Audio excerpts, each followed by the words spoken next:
All right, ladies and gentlemen, and welcome to the Learning 5 staff show match. Kicking off the new Learning 5 session, we're getting right into Champion Select. I am joined here by Can Opener Dude, and let's get right into it. Hello everyone. I am here. I am Can Opener Dude. He is in fact here, and we are I am straight here and not playing. like Reese so promised us. Yeah, can't play apparently. Cans, unlucky. Unlucky. Well, we are into the Champion Select, and so far we have Lulu Vagar band as well as Rumble Nar. So some interesting bands. Yeah. Top lane focus coming out for whatever the heck the red team has decided to name themselves. The red team is Silth Mia. Okay. So whatever he just said. Anyway, on the other side, we do have a more bot focus with the Lulu and the Tristana bands, and Vagar band, just because keep up with the Yordle theme, I guess. I mean, all of these bands are in fact Yordles so far. So yeah, Nar is in fact a prehistoric Yordle, but still a Yordle, so. Cho'Gath is not a Yordle. Quite the opposite. Lore implications, Vati Vidya, please. No, Cho'Gath is not a Yordle, but he is banned. You know, when he eats a Yordle, it actually consumes the model. So, hard counter to the Yordles, and apparently Yordles are the meta, as Janna, not a Yordle, but very strong, gets through. Yeah, that's gonna go over to Niberia, who has been relegated to the support role for this match. Some people like support. Niberia doesn't. I don't. But, you know, like myself, Niberia is the low-tier player, which is why they are, in fact, in the bot lane supporting our wonderful head of productions, who totally didn't force me into doing this because no other color casters were available. Unlucky. Now, Niberia, while he doesn't have too much experience playing support, I know that he has played the role a little bit, as well as having a high elo friend that he often goes to for support resources. So he generally knows what to do on support. I'd be disappointed to see him not do that. And yeah. The Twitch Jarvan picked up a lot of really AoE burst coming out for Lord Ultra Titan on the ADC, as well as Execute Plan C in the jungle. And that could be a flex Jarvan pick. It could be play top lane by Panda Blubber. That can't look over that at all either. Yeah, I do think it will probably end up being in the jungle. But well, Reese does like it. Panda Blubber is... I believe I've seen him play it before, so it definitely could be flex. Now, it could really go either way. Yeah. Zac and Caitlyn being picked up for Team Toxic means this is a very strong bot lane. With Janna Caitlyn, that is so much poke and pressure. Yeah, that's very, very oppressive lane. I'm not sure how the Twitch is going to do in a lane like that. However, Blaster here, Brian, he is much more known for his aggressive picks of Lucian and Ezreal, so I'm interested to see how he performs on a much more boring champion like Caitlyn. That being said, I can't find the Learning 5's Twitch channel. It is a new stream, by the way. Everyone who hasn't already noticed, the stream is now Learning 5s with the number 5 and then an S afterwards. So we have a new URL. No Learning 5s lol. It is just purely Learning 5s here.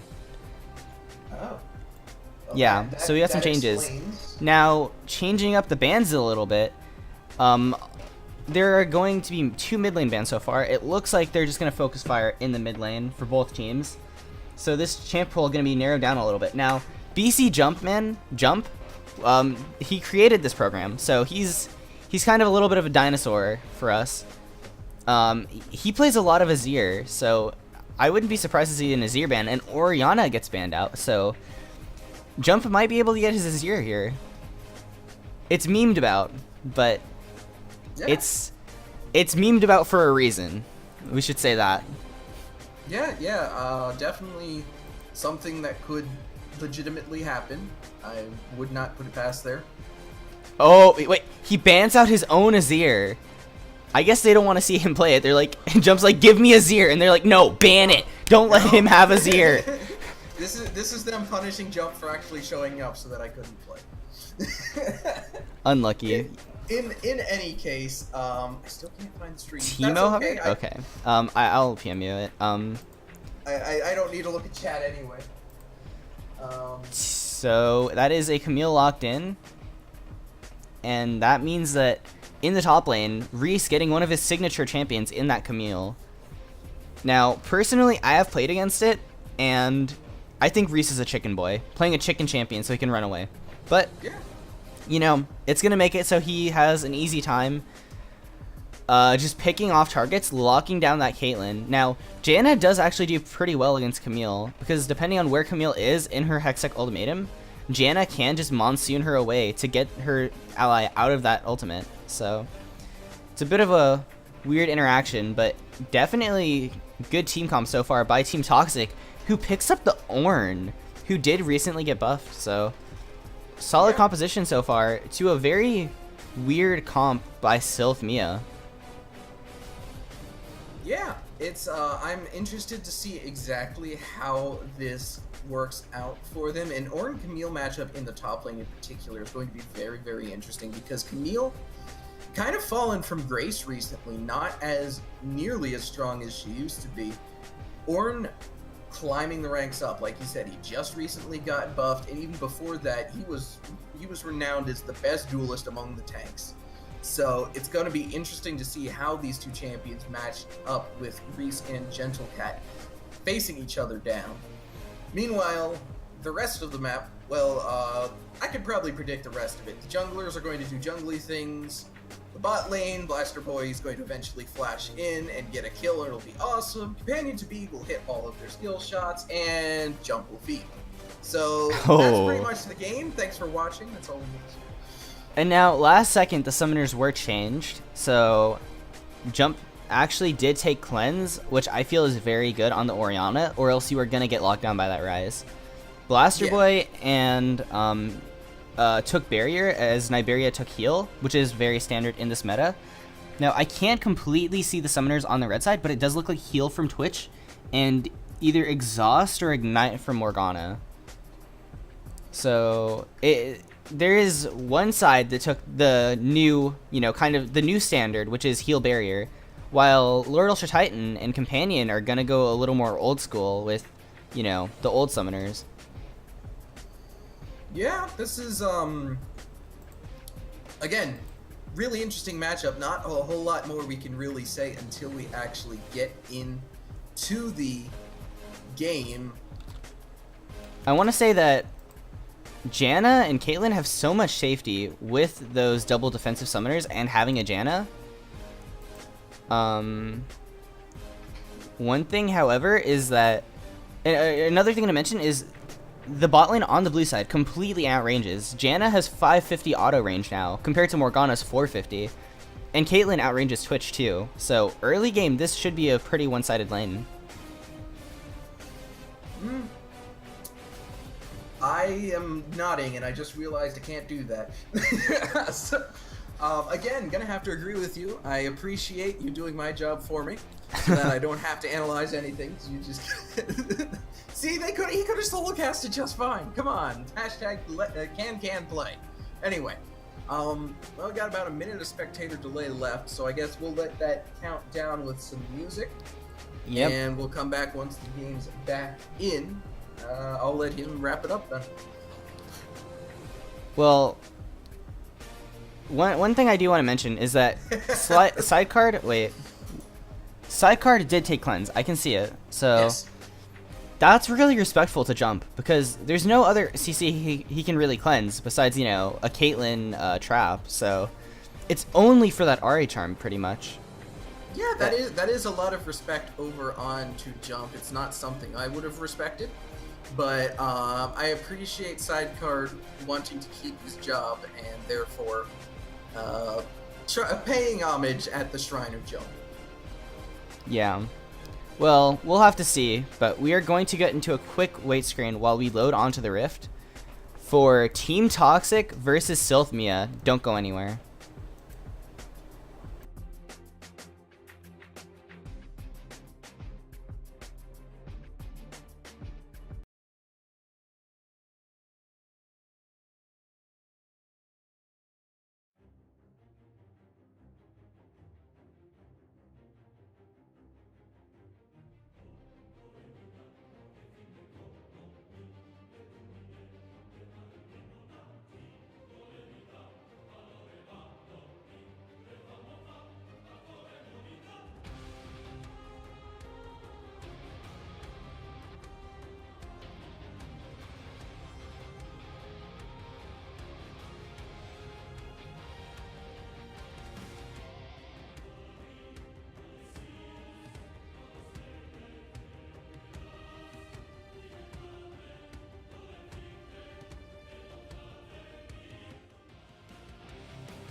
And welcome back, ladies and gentlemen, to the staff show match.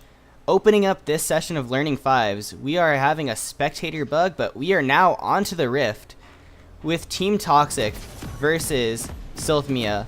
I accidentally just opened Skype. How are you doing, Can? I didn't just accidentally open Skype, so I'm pretty good. Nice. All right. Now we are into the game. Everything looking pretty. Something I want to say. I'm really excited for this Ornn pick. We haven't seen it much in Learning Fives at all before when he just came out, so I'm hyped. Yeah, he did come out just as the last season was ending, so we didn't see basically any of him. So it's going to be interesting to see how he performs on our very small and interesting stage. Yeah, a little bit of an invade coming down there, but not much happening. Yeah. This could end up being something if Sidecard takes one wrong step here. I need to change the audio. The pings are so loud. There we go. There we go. Okay. Now the audio isn't destroying everyone's ears when every time someone pings. Pretty standard. That's level 1. Everyone's spreading out pretty fairly. No crazy stuff happening so far. Something I want to point out is I was talking about Niberia and how I trusted in him playing support. He started Ancient Coin. Now, Ancient Coin did get nerfed this patch, and I've actually found that Jannas should generally be going Spell Thieves the majority of the time in most matchups. There are a few where you don't, but this matchup I definitely would say because of the range advantage. So I would normally agree with you. However, I do really respect the damage and the amount of control that can come out of a Morgana. And also, beyond that, I absolutely despise Spell Thief's Edge because I think it's incredibly, basically tuned wrong. I don't like the fact that it gives movement speed. I feel that something with a little more zazz should come out of it, like maybe a mini Thunderlords or something. Well, it does help kite a lot, and on Morgana, she does want to be kiting a lot. Execute. Don't execute. Executed! It was 1 HP! 1 health! The red Bramble Vest just made a double lift out of Execute as he executes in his own jungle. Complete humiliation, question mark pings coming out. And already first blood going over to the jungle. This is going to be an exciting show match. Yeah. Continuing what I was going to say though is I really just prefer the sustain more as a support. Well, the sustain did get nerfed, but yeah, Jannas generally actually do go for the Spell Thieves, especially since Spell Thieves did get buffed, so I think it's a bit of a miss-buy. I do think Morgana is kind of 50-50 with which one you want to go for, but nevertheless, already logged in on that Ancient Coin. That's what he's going to be going for. And, I mean, it might not even be that big of a deal, because the enemy jungler got executed to red buff. Yeah. Also, it's such a small efficiency thing that unless you're playing on a level in which every mistake will be capitalized upon, every single lost gold for you is 2 gold for your opponent, I don't think it's going to make that much of a difference in the end. Even at the pro level, something like that does not normally make that big of a difference, unless you happen to be TSM, in which case, no matter what you do, you will lose. Unlucky. I'm still salty. We don't talk about that. We don't talk about that. Spoilers. Okay. Yeah, that's the reason why. Spoilers. Yeah, spoilers. NA. Anyway, Execute Plan C is now going for his blue buff. He will most likely not execute on this one, though we cannot be 100% sure. Execute finds a way. Yeah. Gentle Cat, I do want to point out here that, while Niberia is doing Janna things, Ornn here does have a bit of a mana problem. And I've noticed this in my own time playing him, is that he'll quickly run out of mana if you do have to duel with your top lane opponent fairly often. And that is something that Reese here is certainly trying to do to force fights as much as possible. Because once you run out of mana on Ornn, you can't really do a whole lot. He actually did forge a Sapphire Crystal to kind of help negate that. Yeah, and so that is basically what you have to do if the mana restoration is not manageable in the dueling setups that you have in the top lane. And that was a very complicated sentence I just said. I would like to apologize for that. Yeah. Now, Execute actually did go for a bit of a cheeky invade without much vision, took the Raptors, and is now looking for a bot lane gank with Sidecard. They are coming down here. It looks like a 4-man in the bot lane for Team Silth Mia. Or Team Toxic trying to escape, but Blaster looking like he's going to die. First Blood going over to Lord Ultra Titan. And that Twitch is happy to get that kill. What was that? Yeah, he did not use Flash there or Barrier. Even if he used it, could he have even made it out though? I think he was just saving summoners. I think if he buffered it as soon as the Rise route went down, like as soon as it ended, he might have been able to get out when he used the net, assuming that he did have the net, which is good. There's so much CC though. If one person blows one CC and he dodges it, the next person is going to blow more and it's just going to chain down. So Blaster going to a deficit, pickaxe to a BF sword of Lord Ultra Titan. And that's got to sting a bit. Now, one thing we will acknowledge here about the early Execute that Execute did was that was a quasi LS kind of route, which honestly was disproven on Reddit, but it's still a fairly decent route. Basically, you go Raptors to Gromp to blue, but Execute decided to go to red first. Oh, Zero to Hero having to flash out. Escapes with his life, but not keeping that summoner. Now, doesn't help Zach's ganks too much having that flash. It's nice, but it's not going to make his ganks useless. He still has that very long range elastic slingshot. So hopefully that'll be fine. Oh, a lot of aggression going on to BC Jumpman. Camera going for a little bit of a spasm attack. Sidecard looking to maybe do something as Zero to Hero is here. Also in the top lane though, Execute looking for something. Zero to Hero not getting anything done in the mid lane, and Camera just went full T-Tours mode there. Yeah. Okay, but back, a little bit of calm so we can digest what's been going on so far. Yeah. What to look at right now would be this jungle situation that's happening here. We do see that the farm is fairly even, and both junglers have gone for the Minty Smite, as I like to call it, the warding jungle item. Meanwhile, in the top lane, there's a fight going down, but we don't need to watch that. Yeah, as in the bot lane, Niberia is getting chunked hard. Blaster Boy taking some more autos too. 90 caliber net hitting a minion, not getting that extra damage onto the Lord Ultra Titan.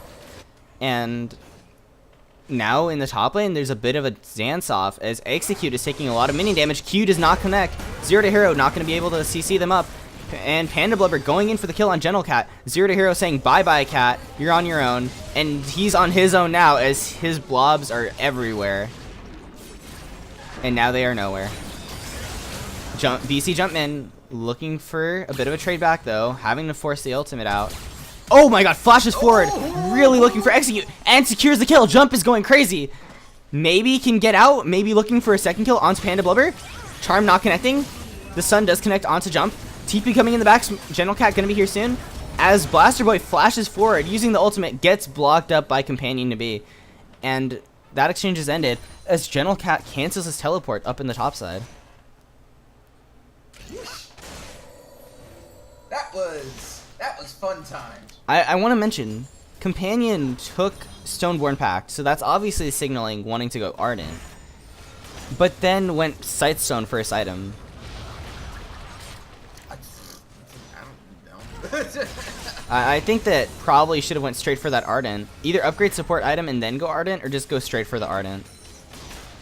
Also, real quick, hi Zoro, my coach is in chat. Anyway, yeah, I really do feel that if you're going to go Ancient Coin this point, you really do just want to rush the Ardent. But the thing is that Companion to Beat really doesn't have a way to apply the Ardent Sensor. The Stoneborn and the Black Shield, however, that she did take.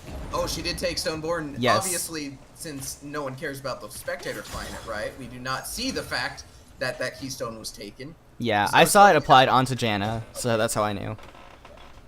Well, there we go. Yeah, use them context clues, but so because of that we know Stoneborn, so probably should have taken the Ardent first and not going for that side stone. Deviates, it slows down the build a little too much, and you really want to get that Ardent for that Twitch ASAP, so you can really just start assassinating people. Yeah. And chat's still talking about that jungle route. Guys, it's LS. Of course it's eventually going to be disproven. Everything he says eventually is disproven. Anyway, in the top lane, I'm still interested to see how this Ornn-Camille matchup is going to go. Camille is obviously winning right now, but I really feel like Ornn's going to have a bigger impact once team fight time rolls And around. you say she's winning right now, but look at this chunk that Ornn has taken out of Camille. Yeah, the poke is definitely in favor of GentleCat right now, and that's Oh, something that and looking maybe for an all-in. GentleCat getting a lot of damage. That burn doing percent max health damage now. The ultimate coming out, and it is flashed by Panda Blubber as, what is that ulti called? Call of the Forge God. There we go. Call of the Forge God. That is quite the name. I just call it Giant Blazing Ram. I feel like it's a pretty accurate name for the Ornn ulti. As we have some freezing going on again in client. For anyone who doesn't know or hasn't been around the amateur scene, past 3 years. it's been going on for about a year now. Spectator client will randomly freeze up when spectating. It's an issue that's been known. Riot should have known about it by this time. They haven't done anything about it. It's sad. About it. We deal with it. So we fast forward every once in a while to kind of make up for that, to stay up to date with the game. And oh, there's a large trade in the mid lane as Jump takes some damage. Nothing seriously blown though, so no lasting effect from that trade, unless it gets sidecard extra pressure. Can I point out just how awesome that strut is from Star Guardian Ari walking around? That is just right on point. Gotta love it. Yeah. Yep, nice strat. Oh, Niberia taking a lot of damage. Minion blocks the Q from Companion to B, as that Morgana binding is just gonna fall flat. Yeah, that was very, very close. Had that hit, that would have been one dead Janna. Yeah, although Niberia does still have Summoner Heal and the Monsoon, so possibly not. It still is not a situation you want to be in. And up in the top side, Execute really looking for an invade. Zero to Hero is kind of just like, let me just take my jungle. Oh, instead of an invade though, looks like he's transitioning it into a gank as the Hextech ultimating comes out. EQ from the Jarvan, and the ultimate flashed by GentleCat. He makes it out alive, and that is everything used by the side of Silth Mia up in the top side. Yeah, that was a very well-timed flash there. There's not a whole lot of wiggle room when it comes to flashing something like that, because if you stay in there a second longer, they have all the damage they can throw out. So really nicely flashed by GentleCat there. Very patient. Yeah, and if you flash too early, he'll just follow you. So, Yep. that actually happened to me earlier today as Rek'Sai, I was tunneling away, and, Jarvan just flies halfway across the lane to come with me. It was not a fun time. Yep. Yeah, it was really good patience by GentleCat. Actually waited until the Hextech ultimatum wore off, and then waited for the Jarvan ult. And as soon as that Jarvan ult happened, flashed immediately out of it. So good reactions and good patience with it. If you blew it any earlier, 100% dead. Yeah, those two ultimates have a very strange interaction as well, is that if you think about it, the Hextech ultimatum, it locks down one person but pushes everyone else away, whereas the Jarvan ult locks them together in a circle. So what I would really like to see is what would happen if they were both put on the exact same spot in a 5v5 team fight. It would just knock everyone else away like a Xin Zhao ulti. Yeah, the Jarvan ulti doesn't suck them in. It just like kind of builds a wall around them. Yeah, but I'm wondering, is the Hextech ultimatum big enough that they land outside of the Jarvan? Yes. If it's in the exact same spot, then yes. Because that would be fun to What see. would be really fun to see is the Hextech ultimatum pushing them all into the Jarvan Cataclysm, or setting up for the Jarvan Cataclysm. That would be hilarious. Yeah, that would definitely be a better use than what I said. Then pushing the whole team out of the J4 ulti. Yeah, because, negative synergy is a thing. Just like, failing the Alistar combo and then, cleverly helping the enemy ADC escape by headbutting them away. They made it easier to, like, not mess up the ally combo. When it happens now, it's just like, before it was like, oh yeah, like, they're a good ally. Now it's just like, they're a bad ally if they don't do it. Yeah. Anyways, no Alistars in this game, so we'll get back to the game. as Panda Blubber, again, getting really low, and Gentle Cat's really kind of trying to take dominance in this lane. He is winning farm by just over 10 now, I believe. Total gold difference is actually still 100 in favor of Reese on this Panda Blubber and Meal. I gotta say, Companion B rushing the Nomad's medallion, or sorry, oh god, I build that item all the time. Eye of the Oasis. Eye of the Oasis, thank you. Yeah, that was, that's, not optimal in my opinion. You could have upgraded your support item once and had the Sightstone, or like, but then you need to go for the Ardent. If you want to buy the Ardent, why delay it so much? It's such a big power spike. I don't know what they're going for here. And Zero to Hero looking for something himself, although not really knowing what he's going for, as he might not get anything else. Now Jump looking for the kill, charms Companion B. Companion B living with a sliver of health. And that is going to be the end of that engage, although Lord Ultra Titan looking for something. His sidecar does ulti in. BC Jumpman, I don't know why I keep calling him that, because he hates it when people call him that. Maybe looking to land some more skill shots to secure a kill, as Gentle Cat's diving Panda Blubber. Hextech Ultimate comes out. Hall of the Forge God coming out too. And Gentle Cat, oh no! Disastrous in the top lane? As the bot lane settles down, please take us back to the top lane. Yeah, we're gonna. Camera, come on. Let's stay here. Let's stay here. Panda Blubber looking for it. Oh, Gentle Cat using the W, not being able to burn Panda Blubber, and this is such a risky top lane because either of them could die any second. Yeah. Although you gotta say, Gentle Cat is out of mana, so he does have to back now. Yeah, that is one thing that will probably tip the matchup in favor of Panda Blubber here in this particular instance. I do not think that dive was necessarily needed though. I think it was more to stop Reese from teleporting into the fight that was happening in the bot lane, but again, not really something that I think was properly executed by Gentle. Meanwhile, speaking of execute gonna not get executed as he dies to Niberia on that Janna. That will give some gold over towards that Ardent Sensor. And Zero to Hero taking a lot of damage, getting locked up. But Jump looking for some kills, gets one. Looking for a second one, gets rooted up. And Jump barely lives with a sliver of health. Zero to Hero maybe looking to slingshot in, but he's going to back off. And that will be a 2-for-none in favor of Team Toxic, as they just swung this game in their favor, picking up some kills, turning around the scoreboard, getting a tower and a dragon now. Yeah, that was very, very well done there by the team of the Blue People.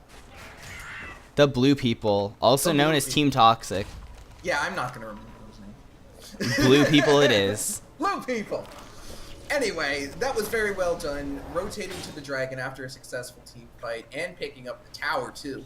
They are now 1,100 gold up on their opponents. Well, now it's about 1,000 gold up. I'm going to stop saying that because now the gold's changing again. In any case, there's some gold up. It's not a particularly large lead, but they do have the Mountain Drake with which to extend that lead at the next objective. Although, it looks like they are starting off the Rift Herald, looking to change this lead around. And you see Zero to Hero coming towards this area, but no, he's just going for his buff, so they don't even know about it. But Lord Ultra Titan does know about something. He knows about dying as Blaster Boy picks up a kill for himself. Niberia helping out with those double buffs, and that's gonna be a scary Caitlyn. Oh, Gentle Cat now getting collapsed on by Execute and Sidecard. Using that giant ram, gets a 2-man stun. Zero to Hero maybe looking to come and turn it around. Although there is 4 people here, do you really want to take this fight? They do want to take it, as Execute is fairly low, but Panda Blubber and Execute make it out. So, was it really worth it to really try to turn that around, Gentle Cat and Zero? I think the answer is no. Gentle, I think, was dead either way. He had flash. He could have lived. He turned around, so... Yeah. But now, Jump does get a tower in the middle lane, and Blaster Boy and Niberia do look like they're about to finish off a tower in the bottom side, as the headshot does smash that tower down. Yeah, there's a lot of towers falling on either side of the rift here. Brian and Niberia here do pick up that bot lane tower, like was said. That's very, very important to try and trade the objectives since the top lane tower did fall. So very, very good on them for being able to do so. That will even the map out a little bit. Yeah, and it's interesting to see that the Rise went for the Abyssal Mask build, which I think is pretty good, especially against, you know, the double AP in the mid and jungle, and then Ornn, who is, I would say, a pretty decent amount magic damage. He has some physical, I believe, in his kit, but Neil's passive tends to think he does magic damage, so we'll agree with that. Yeah, so Abyssal Mask, pretty useful. The only downside to the Abyssal Mask here is that it really doesn't benefit anyone else on Ryze's team besides him. I mean, it kind of adds a little bit to, like, Morgana, and then, like, a little magic damage here and there, like the Jarvan E, but doesn't really help anyone else significantly. I do think it was generally the right... I do too. I agree that it's a good item. And it definitely does help out a lot against the Ahri. But now, needing help on the top side, Blaster Boy, he's getting chunked out by Panda Blubber. But Panda Blubber himself is getting so low, as this Caitlyn is a monster with Zeal Infinity Edge. The Caitlyn ace in the hole, taking out Panda Blubber, not even getting blocked up, and that was a lot of damage. As they are looking to maybe turn this around though, Jarvan Cataclysm still is up, and he's looking for it. Does lock down Blaster Boy, who was actually CC'd under the tower, as now Execute does fall. This is a complete fiesta, as Zero to Hero drops them closer towards their tower. Getting away from the stun. Getting the Morgana stun away from his characters. Oh.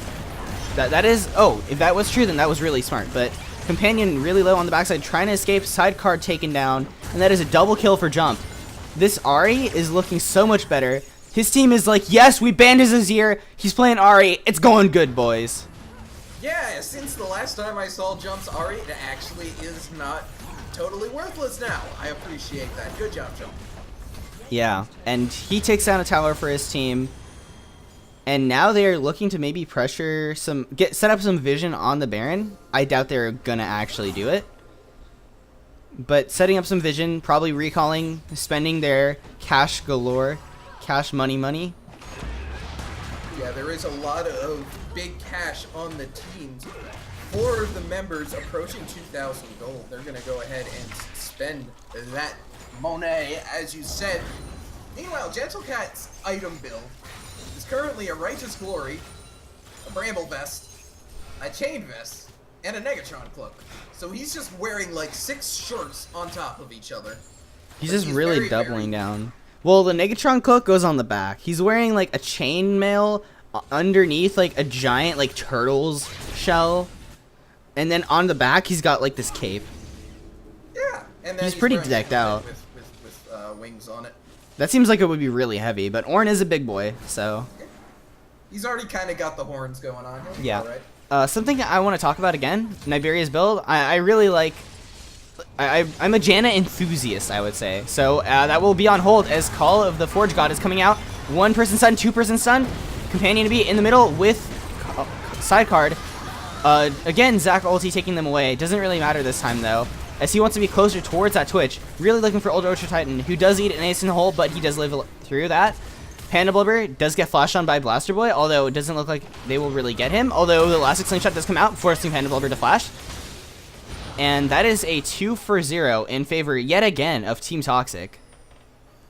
Yeah, the Blue Men doing a very good job here. Their lead has ballooned to 7,000 gold almost at this point. And they're looking for Baron. This is risky. Jarvan's still up. Yeah, this will come down to a smite 50-50, but it is 3v5, and Gentlecat does have enough to hopefully zone out. It's at 15k. Oh, he's gonna go for the seal. He can get it. It gets secured by Blaster Boy. Neither jungler smiting it. And I gotta say, Execute miss-smited it. Zero didn't even smite it at all. Zero was actually in his passive at the time the Baron. You can still smite when in passive, I believe. Well, but either way, it gets picked up by Blaster Boy. Neither jungler secures it. It's... Oh, wait, Zero was in his passive? Was it really used? He was in his passive. I saw it. Dang, I didn't see it pop, but yeah. Smite's not being connected to that Baron, but still works out very well for Team Toxic, who get it secured by their ADC. Now, and with the headshot, Caitlyn does a fair bit of damage anyway, so yeah, it wasn't a complete 50-50. It's a little understandable. If it was like a headshot static shiv crit, that's like 800 damage on the Baron. So. Oh, definitely, yes. Now I gotta say, Janna went Mobies. Not a fan of that, as that disables the movement speed when she needs it up constantly for her passive. I really like CDR boots, Ionian Boots of Lucidity on Janna, so much more than Mobies. Because Janna's passive scales with movement speed. When you auto with the Mobies, they're going to be gone after that first auto. It's not worth it. And Janna wants to kite now. She wants to stay in auto range and pump out a little bit of extra damage. Especially with that Ardent that she has. So, yeah, I can definitely see where you're coming from that. I want to ask you, would it be worth looking at Swifties? I think that's a little too far doubling down, as well as having the extra CDR. For her summoners, the CDR boots make it a really safe option that helps also reduce her cooldown reduction on her basic abilities. And Janna only currently has, I can't see it, but she has 10, 20, 30% cooldown reduction. So it would give her that extra 10%. So she'd already have her 45% right now. That's a very, very good point. Now, one more question I gotta ask you as a resident Janna enthusiast. Would you consider running that 1% crit chance runes on Oh, Janna? God. Okay, that I wouldn't do, but I would run attack speed. You run attack speed, and then movement speed is optional, although flashing out here was not optional by Companion, who barely escapes with her life. Very, very, very close. A little engaged there. Bit of a misstep, honestly, by Companion being that far out. Jump gets charmed, chunks out Reese. Yeah. And they're just sieging down this top turret with so many minions. Zac, Elastic Slingshot goes in, Call of the Forge God, and this is going to be a juicy one, as he does not go back for the turnaround on it, although it doesn't matter, as Iberia gets 1 kill. Looking to make it 2 kills, double kill going over to that Janna. Hexical Manium comes out, but the Monsoon knocks away Panda Blubber immediately, like we talked about before. Blaster Boy getting a kill for himself, making it 2 now. Sidecard dies, and that is a double kill for each of those bot lane members. And yeah, those Ardent Sensors on both of them, getting them those double kills, as Team Toxic is looking to secure this game, knocking on the door of, oh god, I can't even, Silth Mia. And Silth Mia is completely Mia themselves, as they just lose this game, 15-6, 27 minutes in. That will be the game.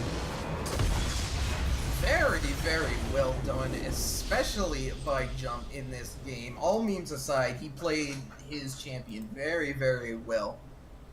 Could have been a little bit cleaner overall as far as macro play goes, but I think this game was definitely all about the late game for the Blue Man side. They did very, very well here, so well done to them. Yeah, and with that, we now have a 1-0 lead for Team Toxic. I believe this is a best of 2 or 3. It's a best. It's of a best 3. of something. Wait, is it best of 3? It is a best of 3. Okay. It is best of 3, so I'm just kind of hoping that Jump carries the second game, so that we don't have to do a third game. Because Oh gosh. Okay, but now we will go to a quick break, and when we return, we will see if Silth Mia can turn it around and beat Team Toxic. Don't go anywhere. We'll be right back.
Alright, ladies and gentlemen, and welcome back to the Learning 5 Staff Showmatch, where we have Team Toxic now on the red side with a 1-0 lead up over Silth on the blue side.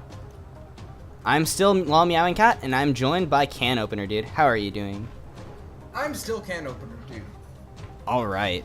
We are right into Champion Select, and we now see support bands coming out immediately. Lulu Janna band, as well as the Caitlyn band for Blaster Boy. Yeah, I do like the red boys here banning out their own Janna. Niberia, it's too good. I can't play it anymore. So I can definitely they're red see side, so that would mean that Companion would have the first pick at that, and I think that they would rather not have Companion get that. Yeah, it's more likely that Niberia just played it too well and they couldn't do it again. Meanwhile, Cat running down the timer to the last second as a confusion strategy for the other team.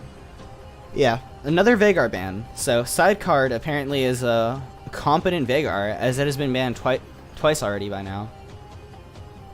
And the Gnar again banned away from Cat. I'm sorry. Yeah. We're seeing a lot of repeat. Although wasn't it the blue side that banned Gnar last game? I can't recall. I can't remember either. Someone banned it. Yeah. So Gnar again being banned out. A bit of a weirder ban, as Cat barely getting the Jarvan the 4th ban away from Execute. That they're more doing him a favor there than anything else. Oh. Those are fighting words. But first pick now coming out. We're gonna see what Team Toxic takes. It's a pretty important choice here. Everything is on this moment. And they're going to take the Tristana, a fairly strong AD carry, although Twitch is also up. And Twitch has been rising in strength and popularity. He is #1 win rate and pick rate, or very high win rate and pick rate, probably #1 ADC in solo queue. And while this is not solo queue altogether, technically, yeah, it sometimes seems like it. So Twitch would be a very strong pick, as the Sona is taken here, which is a bit interesting. Now the Twitch is picked up though, so no more surprises with that. A bit interesting to see the Sona picked up so early due to how risky it is to pick her. The Soraka was also available, which would be a more standard alternative. As was the Rakan, which is also extremely strong with the Twitch as well. Yeah. So it's a bit interesting to see the Sona picked up here instead of the Soraka or the Rakan. And the Sejuani is actually picked up by Execute, a very strong champion. Probably top tier jungler right now. The best jungler, so. The strongest jungler currently. Been that way for 2 or 3 patches now, maybe even longer. They really need to figure out what they're doing with Sejuani, because right now she is just dominating solo queue. And it's honestly quite boring because I hate playing. And the Azir comes out. Jump locking it in. He wants to make waves in this show match. He said, my Ahri last game, I proved it. It was clean. I'm pulling out the secret weapon, the Azir, and I'm going to show them I mean business. Now, one thing to point out here is that jump memes aside, Azir benefits quite heavily from Ardent Sensor just as much as, say, Twitch. And Sona, with the AoE heal, means that they can run some kind of Ardent Sensor comp with those double long-range carries. They need to now grab some kind of frontline, and I'm expecting jungle bans from the side of Silth, and the Zac does come out, so they are on the same track. So right here, all the jungle and the top were picked up, although that could be a support Nautilus, so it's a flex. The jungle was definitely picked up though, so Silth definitely wants to hit away that jungle pull, while Team Toxic, since they have their mid laner, want to hit away that mid pull. Banning out the Ryze and the Syndra, it's going to narrow it down a little bit. Yep, there still is quite a few good picks for the mid lane. Can go the Orianna. We've seen Cassiopeia a few times recently. Cassiopeia? Cassiopeia. Opia? Yeah, it's got an O. It's got an O in it. No, it's Cassiopeia. It is Opia. Is it Veigar? No, it's Veigar. Yeah, it's spelled the exact same way. But okay. Master Yi locked in though. That is an Ardent user, not He can abuse the Ardent, not a frontline like we were expecting, but maybe he goes for a Bruiser EA build, or maybe not at all. Maybe they're just looking. You kill one of our Ardent 80 or carries, we have another Ardent carry. You kill that one, we have another Ardent carry. Now it's kind of just protect the Ardent, honestly. That Sona is just a walking Ardent machine. She's kind of just handing out like baseball bats, and every time her team breaks their baseball bat, they come back to that Sona. So they got to make sure their baseball bat dispenser does not die. Yeah, so I'm wondering what's going to be picked up for the top laner here. I would be very excited if it was, say, a Yasuo or maybe a Lucian top. Oh. It'd be pretty fun, especially into a Renekton. I would love to see a real brawly. Yasuo is not a good matchup, so I don't think that's going to be the case. Now, it looks like Genelcat's going to take the Maokai, so not tripling or quadrupling down, I should say. They get one appeal champion, but already looking at this comp, they have so much damage. Looking to get the kind of front line to protect that. Now, if on the flip side, Silth Mia on the blue team, or the blue side of the map, they have a lot of map control with that Twisted Fate, with that pick potential of the Nautilus and the Sejuani. Only problem is that if that Renekton falls behind and doesn't become, enough of a damage threat, they're a little bit low on damage with only a Twisted Fate and Tristana compared to all the damage on the side of Team Toxic. Yeah, and because they do not have an Ardent builder on their team, they're not going to be able to Ardent red card Twisted Fate with Stoneborn Pact. Well, obviously, Nautilus could very easily go Stoneborn Pact and then build the Ardent Sensor if he wanted to, since every single ability in his kit does apply CC in some way or form except his W. But eliminating that for the moment, it does mean that there is no Juggernaut composition for the blue side here. That Tristana, she will be able to be a late game carry, but she will not have that extra Ardent boost, which the Azir Master Yi will have. Yeah, and against that team comp, how can you really protect that Tristana? You have a lot of tanks to stand in front of her, but you can't stand in front of a Twitch ulting. You can't stand in front of an Azir's with Soldier. You can't stand in front of a Master Yi who just runs by your tanks. Yeah, and or just assassinates her. Yeah. So there's really not a whole lot going for the blue side as far as 5v5 team fights. Their entire team comp goes around picks, lives and dies by their opponent being out of position. The Renekton can rush in and stun someone, get a pick. The Sejuani, as long as they don't Xmithie, will be able to do some really nice picks with all of the kit that Sejuani has. Twisted Fate with the Destiny, being able to roam, being able to constantly be on top with those gold cards, assuming he doesn't pull a Reggie. And then the Nautilus always has that ability to get in and dish out massive amounts of CC. So it's going to depend on them being able to be aware where their opponents are, being able to catch them out of position. Because if they get engaged upon, there's very, very little they're going to be able to do to stay alive in a 5v5 versus a team like this. Yeah. Well, we're going to go for a bit of an extended break, as when we return, we will see Team Toxic versus Silth Mia, and hopefully Silth Mia can reclaim their glory and make it a third game. Don't go anywhere. We'll be right back.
And welcome back, ladies and gentlemen, to the staff show match, where we have Team Toxic taking on Silth Mia. We're going to go over the players as we didn't do it last game. So, on the blue side, we have, again, Silth Mia, with Panda Blubber up in the top lane, Execute Plan C in the jungle, Side Card in the mid lane, Lord Ultra Titan 96 in the AD carry position, and Companion to be rounding it out as a support. And on the red team, I'm going to do this. Thank you very much. You will. On the red team, representing Team Toxicity. Team Toxic, yes. Team Toxicity. Okay. That bush is warded. Is Gentle Cat in the top lane on this Maokai. 0-2 Hero playing that Master Yi jungle. BC Jump Man running it down mid is Azir. Blaster Boy, Brian Blaster Boy on this Twitch, and Niberia on the Sona as the support.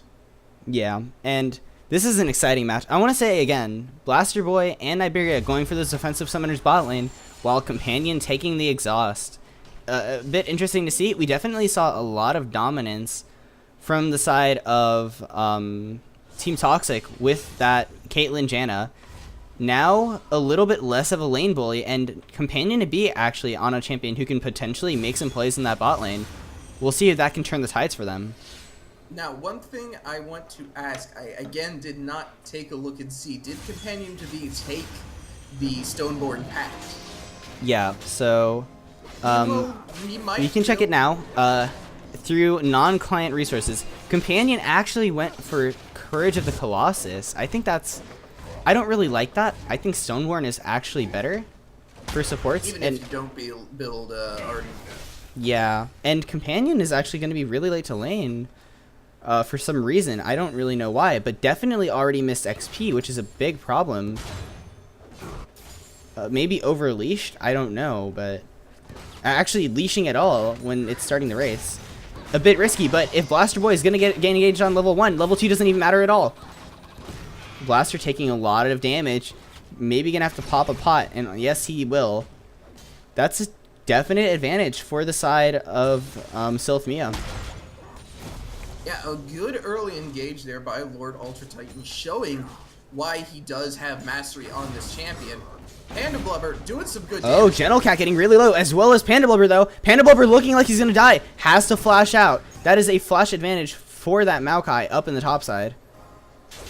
Yeah, that was a good engage there by Gentle Cat, knowing that he had the Moxie and the Je ne sais quoi to be able to get in there. And also known as the minion advantage.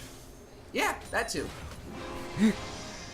Oh. But you know, if you have the minion advantage, but you don't have the audacity to go in, then he had the high ground, and yeah. he just made a fool out of Anakin. That's all I gotta say. I don't know if you heard that, but that was me facepalming. It was heard, in fact. Okay. That kind of hurt, actually. Anyway. Meanwhile, bot lane is farming. The junglers are going to meet up here in a second, though, which is going to be pretty nice to see. Blaster Boy getting hooked. Yeah, a little bit of damage being traded back and forth. No real big damage, though, as there might be some big damage happening there. That doesn't look like a lot of damage yet, although Panda Blubber maybe gonna collapse in on Gentle Cat. Some real back and forth so far in the top side, just kind of dancing around each other.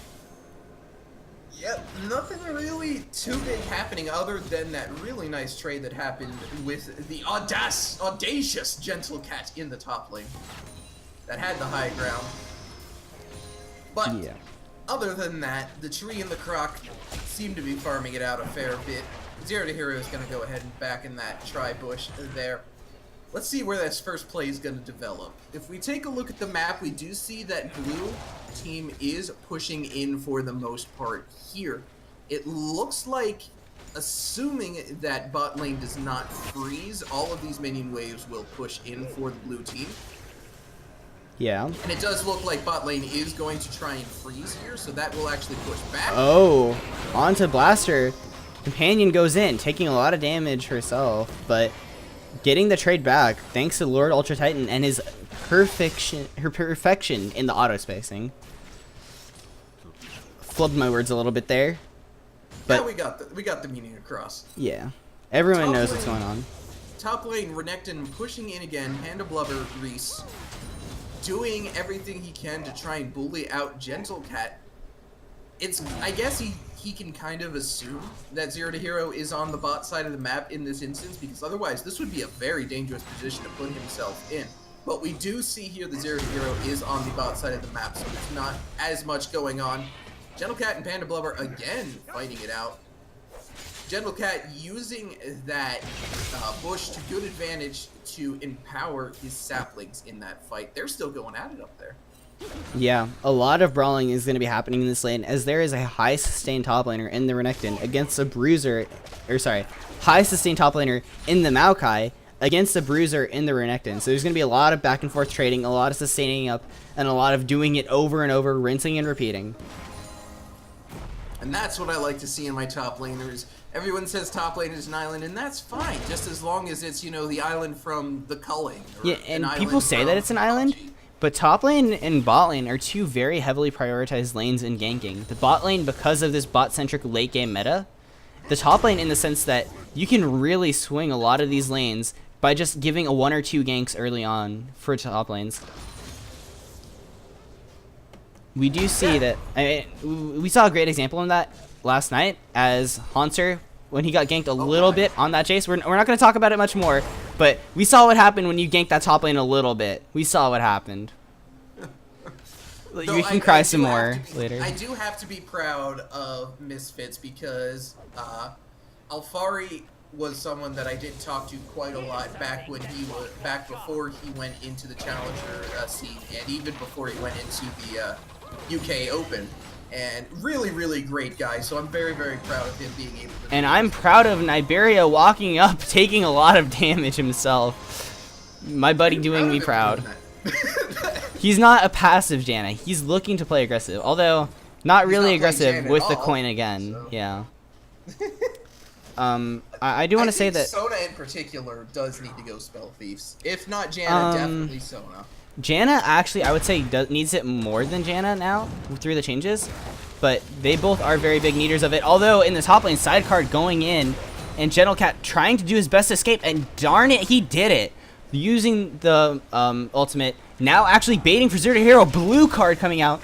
Zero to Hero not having that level 6 though, not going to go for it. That is a very under-leveled Master Yi. Oh, Gentle Cat getting low, nothing else though. Hey, Twitch chat, I'm allowed to be proud of him. He is a great guy. They're all basically rookies, and they made it to freaking quarterfinals at Worlds at least. Don't you make fun of me. Anyway, yeah, that was a really great flash used by Gentle Cat there, getting back into the game. Being able to hit that arcane smash and then immediately flash out in the way that he did to make sure he escaped there. Very, very well done. He knows how to play his Maokai. Yeah. That was a really good, okay, hold on.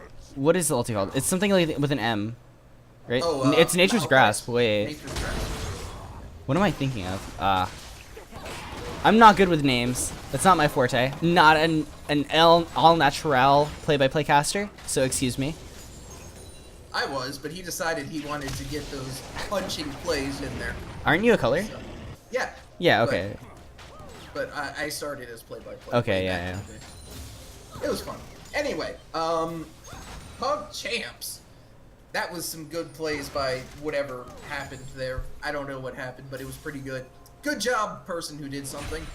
Anyway, we see up on the top side of the map, Execute Plan C looking to possibly go in here. Stealing away the Raptors, but he might actually want to go in and dive this Azir.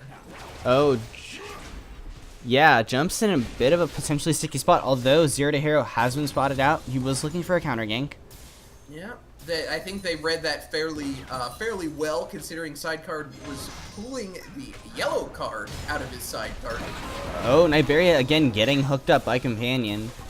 Now, Companion has been hitting a lot of these hooks, but I think that it shows how the Nautilus isn't really that strong right now, and why we're seeing a lot more Thresh and Blitzcrank instead, as we are seeing a lot of Sejuani for this reason. Jump is getting jumped on, Execute using all the abilities, going out of mana, and it will actually have to leave Jump, who is turning it around, looking for poke back.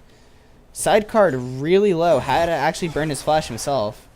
Yeah, not quite a Captain Jack, but still very good by Jump there. Being able to turn that gank around. Blaster Boy again eats a satchel charge to the face. Lord Ultra Titan using those fairly consistently. 0 to hero going in on Sidecard, but there's a gold card. He used the Q before the... Oh my god. Is he gonna get it? Okay, he gets the first blood. 0 to hero though. Gonna die, giving a kill back to Sidecard, and kind of just messing Jump up. Honestly, I don't think that was great of him.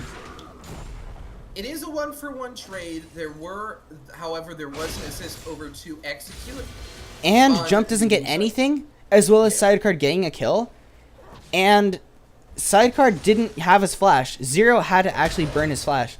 You can't Q when you know that they have a gold card ready. You have to Q to dodge the gold card. So... That's very true. That is very, very true. But as we've all seen in the Cowstep videos... He was in alpha. Yeah. True, but he still has to make an attempt for it. As Jump using the Shurima Souffle to push him away, escaping himself, although he's going to get taken out by that Thunderlord auto attack from Sidecard.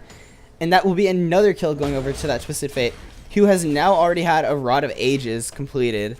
And Sidecard is looking to pull a lot of cards and go into side lanes now, because he is a strong Twisted Fate. Also, Shurima Souffle? Yeah, the Shurima Souffle. What is it called? It's something soldiers or Emperor's Divide. Okay, yeah. His W is Arise Soldiers? Arise. Or is it just Arise? Okay. Yeah, it's just Arise. I swear he has one ability with... Sands. Does he not have anything with soldiers in it? No. No, nothing with soldiers. Huh. No. I stand corrected. As Execute is going to stand in the middle of a Sona ultimate. 3-man by Niberia. Twitch ultimate comes out, but Blaster not getting a lot of damage as the depth charge from the Nautilus came out. And, oh, the hook coming out, hooking Blaster Boy into that team. 0 to hero still doing a lot of damage on that Twisted Fate, though. As Sidecard comes to the side lane, gets the card down, gets a kill. Yeah, and that's Brian and Niberia just getting straight out of there as soon as they saw Sidecard coming in. Brian, ooh, that's gonna hurt a lot. Oh my god, that was just a monster of a dive in the bot lane as my screen just potatoed for me. Blaster Boy and Iberia do fall, however, and they are picking up this tower. First blood tower. They're actually going to split the gold altogether, which I don't like. I think they should just really be giving that gold to Lord Ultra Titan. But they split it. It's still a lot of gold for the whole team. 2k gold lead, although Jump will be equalizing it with that Emperor in the mid lane. Yeah, they did pick up the brick gold bot lane, though, so a little bit more gold to them. However, that mid tower is fairly valuable, especially to a team that wants to be grouping up as 5 like this red team wants to be with all their Ardent users. Sona Niberia does not have her Ardent sensor, his Ardent sensor, their Ardent sensor yet. I'm just going by, I know Niberia as my homie, so I'm just going to say he. Yeah. There's 2 ways to do it, either by the player gender or by the champion gender. If you don't know the players, just go by the champions. If you don't, but I normally go by the players. I usually it's weird to call Niberia a girl, you know? I know him. He's a pretty masculine dude. Yeah, but have you seen his profile picture? It is Animu. It is. And it is a female from an Animu. Yeah. Niberia is a pretty cool guy, but he does do the Animus, so I think that does undermine the guyishness. Anyway, Lord Ultra Titan doing a little bit of damage. 0 to hero, looking to go in. Yeah. Oh gosh, there is a large amount of damage coming out onto Companion as I'm just going full potato mode. Gentle Cat maybe looking to play a little more aggressively with that flash. They're looking to take this tower out now and equalize that gold difference. And they're bottling down here, taking Panda Blubber. This is actually a really good lane swap, by the way, from the side of Silth Mia. But the execution of it was it left a little to be desired. Especially because of 0 to hero and Jumpman coming up here. So, proper rotations, but they might not get any lead and they might actually lose something off of it because of execution. So this is a case where rotation was wise, but everyone wasn't where they needed to be, and then there was misplays. And they might be losing a tower for it. Maybe even 2, depending on how this goes. Although there is now 4 people up in the top lane, and they're now going on to Jumpman. Jump getting really low, using the Emperor's Divide. He jumps back in. Jump not connecting though, and he's not going to get that shielding, so he will fall. Actually, he did get the shield because the shield goes on cast now. But in any case, oh yeah, great. Gentle getting really low, and actually will get taken out by Sidecard. Again, 5 kills on that Twisted Fate, looking to make it 6. As he is running down Zero to Hero, who does not alpha out of that queue, and Companion picks up a kill onto that Master Yi. Down here in the bot lane, Niberia and Blaster sadly going for a tower to try to equalize it, but that was very over-aggressive in the top. Yeah. That was a strange alpha interaction there, because I did feel like he was still in alpha strike when that anchor hit. So again, I think he was just at the end of it, because he only had a 1-person alpha, I think. So they're starting the Rift Herald, and this is looking good so far for Silth Mia getting the first blood tower. Or yeah, they did get the first blood tower, got a second tower. Towers are even now, but Jump looking to make it in his favor though, and we're gonna see BC Jumpman jump all over that team and trying to take this game for himself. I see he's looking to solo carry. Looks like they're trading Cloud Drake for Rift Herald. Most people would like the Rift Herald over the Cloud Drake, but with that kill in the mid lane, it's not bad at all for Team Toxic. And now Niberia has enough to purchase that Ardent Sensor. There it is. That's going to help out tremendously. Their team fight presence just went through the roof with that buy. Ardent Sensor helps so much with 3 members on the team. And I mean, even on a tank like Maokai, they can still use it, although not that great. But it is so good on Master Yi, Azir, and Twitch. So the amount of value from that one single item for that whole team is insane. Now, I want to see Niberia go for a Tear of the Goddess, because he wants to have that thing up constantly. Tear is pretty core on Sona. My preferred build is upgrade support item once. So you have tier 2 support item, then Ardent, and then... Oh, okay, he's fine. Yeah, Jump almost looking like he DC'd. So, Ardent, and then Tear, then Sightstone, and then go for your next items. You can get boots if you need them, and in this game, I would say you need boots because of all the pick potential. Yeah. But and the Lucidity boot's going to be helping to help keep those Ardent Sensors up as quickly as possible. Yeah, so I think Lucidity is good here. Summoned here, but here's Blaster Boy on the side. Oh, Zero to Hero running right in there. No fear at all. Niberia not connecting anyone with that Sona Crescendo. But in the backside, there is a Renekton and a Nautilus going in. Zero to Hero gets locked down and taken out by Execute Plan C. Now Blaster Boy looking to just squirm his way around. Looking to unload with the Twitch though. Zero to Hero barely making it out with all of that Sona healing. This is an extended fight. This is great for Sona. Maybe they can re-engage this even. The gold card does come out, stuns Niberia, as Blaster Boy is taken out by all that damage coming out in the AoE. And oh my god, so close yet so far. 4 kills, looking like Niberia dodging the wild cards. I'm gonna die as... Oh! Panda Blubber falls down to Gentlecat. Niberia flashes forward. Doesn't get any kills. Gets killed immediately. Gentlecat looking to make it 2! Maybe looking to make a 3rd one. Companion B is out of mana. Maybe... Oh, Companion flashing out. Gentlecat making a 1-man army out of this game. The sapling comes out, and it will be a touchdown! Gentlecat gets 3 kills! Shut down onto side card. Beautiful play by the Maokai. Holy crap, holy. That was intense. That cat was not gentle in any way, shape, or form. Yeah, wow. It was more like Murder Cat. Murder Cat, indeed. You gotta hand it to your cat-like brother there. Making me proud. Yeah, Gentle Cat doing real good work. He deserves a top hat for that. Now we got a bit of a lull here. I do want to point out that Jump just immediately popped in that team fight, barely able to get off any damage, and they still were able to basically play that team fight at face value. So if Jump has a slightly better positioning in the next team fight, it's going to swing heavily in their favor. Yeah, And, I mean, now that Azir is starting to get some of that attack speed, he's becoming a much bigger threat than he was before when he just had that Morello's, no attack speed, only the Ardent for attack speed. Although, can you really be a threat when you're getting collapsed on by this Twisted Fate? Sidecard not having the card up ready. Now he does have a gold card. Gold card's Gentle Cat, but dies himself. 2 kills going over, 1 to jump, 1 to 0 to hero. And that is a definite swing in favor of Team Toxic. Oh god. And they are looking for more.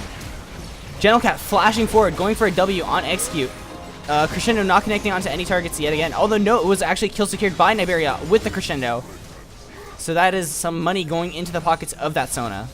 And that's exactly what we've been talking about this entire game, is when Jump and Blaster and Zero can all be in their recommended quote-unquote places when... And look how fast this Baron is going down with that Ardent. It's just melting. Oh, the camera's also melting away. But Zero to Hero goes in alongside Gentle Cat. Gentle Cat being able to tank up as much damage as possible while Jump and Blaster Boy stand in the background and basically just blink away at everyone. It's basically over at that point. Like, as soon as I saw that Emperor's Divide go down, I'm like, yeah, this is Team Fight 1. There's no way that a pick comp like Blue Side has put out here is going to be able to survive that constant abuse by 3/4 Ardent Sensor users at once. Mm-hmm. Yeah, definitely. So, and look at this Renekton. He's not gonna be able to withstand all that damage coming out. He's got 3 longswords and a Black Cleaver. He doesn't have the tankiness. Yeah. He only has some damage and maybe Ninja Tabbies to help live through it. So, he doesn't really have anything to live through it. The Sejuani only has health, really. Doesn't really have much defensiveness. Crescendo does come out, stuns up Lord Ultra Titan. Blaster unleashing into the backline, though. Sidecard living through. Does not get taken out by the Alpha just yet, as Lord Ultra Titan and the backside is looking to kill Niberia. 2 tanks and a damage support. Niberia is actually damage dealer and picks up the kill on the carry. Lord Ultra Titan had the heal up, potentially? Maybe could have killed. I feel like that, yeah, it literally just came up as he was dying. Did it? That was unfortunate. Yeah, that is very unfortunate for him. Now they're sieging up a tower. Yeah, and I'm losing my voice because this is a game where stuff is going crazy, especially the play in the mid lane where Gentle Cat picked up 3 kills. That Maokai is almost unkillable now. Like, TF does not have that much, you know, sustained damage output. He's mostly kind of like a burst pick mage, right? He doesn't have incredible damage output like a Cassiopeia or a Corki or a Lucian or a Ryze. He's got just more wave clear, you know, long range poke. And so all you have for damage is kind of a Renekton and a Tristana. And so how do you kill this Maokai really? And how do you kill him when your team is dying? Lord Ultra Titan just respawned, just died again. Companion to me dying with him. Bot lane is a death lane. And they're looking for this mid inhib now.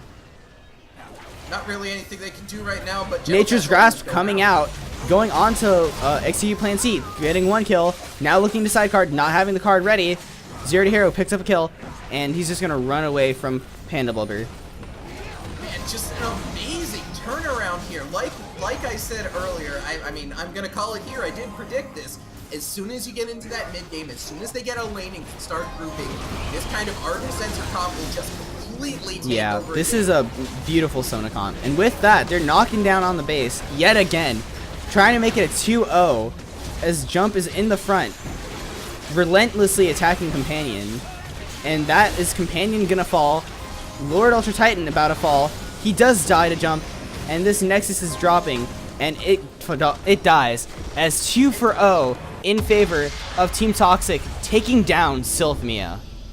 And I gotta quote this meme in chat because my top lane is great, it never falls flat, you guessed it right, I'm Gentle Cat. With everything happening in this game, Niberia being able to pick up that Ardent Sensor and provide so much damage for the team, Blaster Boy Jump and Zero to Hero being this great amount of damage, it still is Gentle Cat in the top lane that's my MVP, always being on top of the engage, always being the single frontliner to be able to soak up the entire other team's damage and survive and still be able to put out enough damage to get a triple kill himself. This is a guy to be reckoned with. Props to Gentle Cat, my MVP. Yeah, and you gotta say, look at all of the, you know, the tankiness on the side of Silth Mia. And think about their comp doesn't really have much cohesion at all. It just kind of, it's like everyone gets their pick what they're comfortable on. While you have Team Toxic, who has this beautifully cohesive comp where everyone is kind of just playing around this idea. We play around the Sona, we play around that Ardent, we get big, we get mid game, and we win. Yeah, that's really what it came down to. Is just it looked kind of shaky in the early game, actually very shaky in the early game. But just as soon as they were able to group, they just completely turned around 180 degrees and basically just run it down mid and win. And the ability to do that, and the ability to have that fortitude not to tilt and to know your win condition and to play to that win condition is beautiful to see in action. So well played to Team whatever the heck. Toxic. Yes, Team Toxic. Good times to Team He got Toxic. the name one time, guys. We got it. Yes, We're good. yes. Good job to them. They really they played to their strengths and they played it well. Yeah. And with that, that is going to be the end of our best of 3 series. Since it is 2-0 for Team Toxic, they will be our Learning 5 staff champions. And so congratulate them all in Discord or in the Twitch chat, guys. Make sure if you haven't already, especially Jump. Yeah. Make sure if you haven't already, join the Discord. If you go below the stream, there is going to be a link to our Twitter as well, so you can join either of those. Although, follow Twitter, join Discord. That's what you should do. The session just started, so it's going to be a while until the next session starts. But make sure to join for updates. You can maybe join in a team even throughout the middle of the session. Yeah, make sure to stay posted, stay informed. And you can obviously chat with all the staff, all the coaches. It's a great learning tool. It's a great community. And hope to see you guys around there.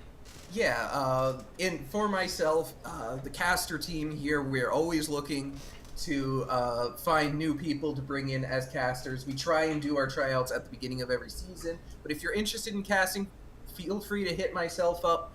Don't hit me, but hit me up. Talk to Brian, talk to any of the people under the production tab. We'll be happy to help you out. And like my companion caster here, Meowing Cat, said, look in that substitute list if you want to join in if you haven't already. That's how I got in my team last season, and now I'm on a full team this season. It's a good time. It's really, really fun. So I look forward to seeing you all. I will be casting most of the show matches since none of the other color casters ever show up. So I'm a color caster too. Yeah, whatever. Shut up. Anyway, so with that being said, I am Can Opener Dude, and I'll hand it over to Meowing Cat to finish up tonight. So thank you, Can. That's gonna be it for us tonight. Make sure to join the Discord, and thank you for everyone. There was a lot of people cheering in the chat with bits. We will try to figure out what to do with that money and try to use it to build our community better. Yes. So thank you all for that. There's quite a few people, so thank you. I'm not going to go through names, but thank you. And so on behalf of myself, Can Opener Dude, Learning 5 staff, thank you for watching. Have a wonderful night, and hope to see you guys around.